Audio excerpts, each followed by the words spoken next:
취업준비생 노연휴 씨는 명절에 친척들 보기가 여간 부담스럽지 않았는데요. 취업 스트레스를 받아 몸무게가 10kg 넘게 늘었기 때문입니다. 아니나 다를까 설 당일 친척들과 식사를 하던 중 일이 터지고야 말았습니다. 노 씨가 먹는 모습을 보던 삼촌이 큰 소리로 왜 이렇게 살이 쪘냐며 그만 먹어도 되겠다고 면박을 준 건데요. 순간 노 씨에게 날아와 꽂히는 일가 친척들의 싸늘한 시선. 얼굴이 붉어질 대로 붉어진 노 씨는 급하게 수저를 내려놨습니다. 평소 같으면 웃어 넘겼을 수도 있겠지만 지금은 상황이 다릅니다. 안 그래도 스트레스로 한껏 예민해진 노 씨는 창피함에 눈물까지 핑 돕니다. 하지만 삼촌은 가족끼리 당연히 할 수 있는 말이라며 사과조차 하지 않았습니다. 아무리 가족끼리라도 당연히 할 수 있는 말 같은 건 없습니다. 가족이라도 듣는 사람이 모욕감을 느꼈다면 처벌까지 할 수 있는데요. 만일 모욕감을 준 상대방이 부모, 조부모나 자녀 등 직계의 좀비속이라면 가정폭력범죄의 처벌 등에 관한 특례법상 가정폭력범죄에 해당합니다. 노 씨의 삼촌처럼 가끔 만나는 친족의 모욕은 가정폭력범죄에 해당하진 않습니다.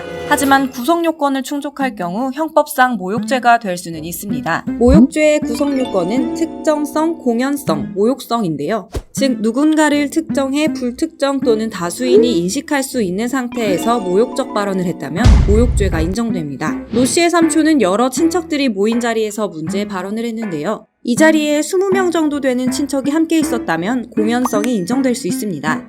다만 친척이 서너 명에 불과하고 전파 가능성이 낮다면 공연성은 부정됩니다. 가장 중요한 건 삼촌의 발언이 모욕에 해당되는지 여부입니다.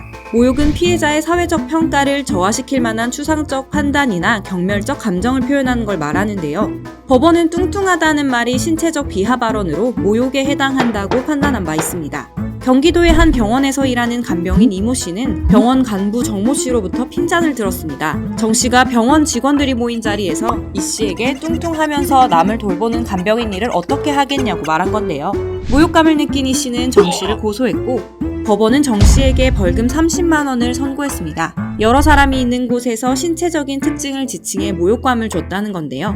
법원은 특히 신체 비하 발언을 했다고 무조건 모욕죄가 되는 게 아니라 이를 들은 피해자가 모욕감을 느낄 경우 처벌될 수 있다고 설명했습니다.